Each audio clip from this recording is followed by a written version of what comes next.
Is there a regulatory component to this issue? Is there some way, some important role for government influence to play?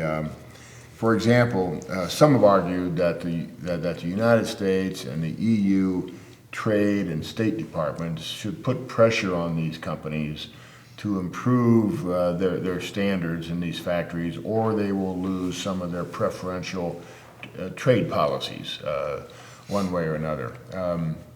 Is that do you think, a powerful force, effective force? I think it's a very powerful force. I'm not sure if it's effective. And let me explain why I say that. The textile industry is traditionally very regulated and has a long tradition back to the mid-70s of global trade agreements and regulations around it. We had the multi-fiber agreement through the UN in 1974, which gave preferential status to some countries, set quotas. It was a complicated agreement, but it was one of the things driving the growth, for example, in Bangladesh of their textile industry, because it gave them some protected status. You saw the WTO passed the agreement on textiles and clothing, which also gave Bangladesh some special protections and also influenced this process of global sourcing, global trade.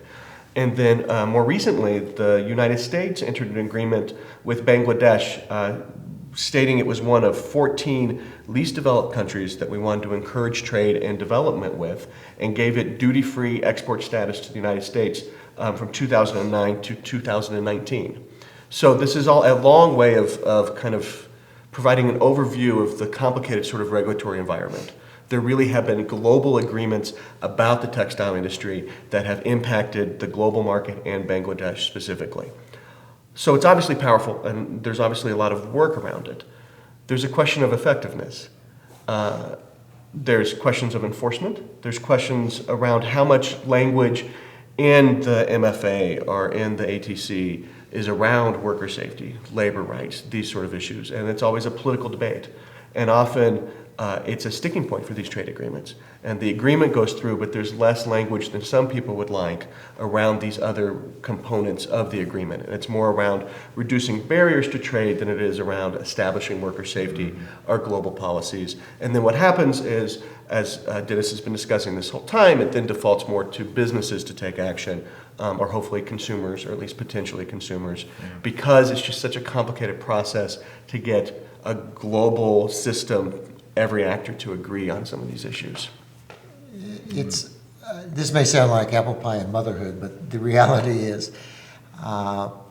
it is in the best interest of the retailer to ensure that the necessary changes, compliance issues are taken care of, that they actually initiate them.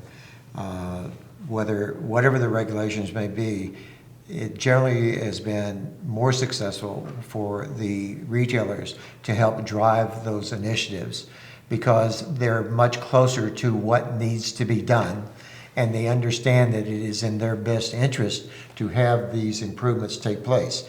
Bad labor practices are not in the best interest of a retailer.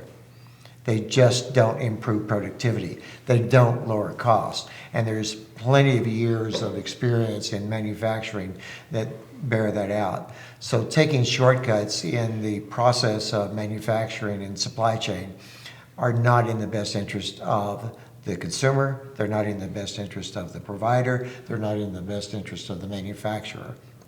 And that's been proven out over and over again. So the reality is that I think that to some degree, I think the industry is doing a better job of policing itself and helping to raise the standards because it's in their best interest to do so.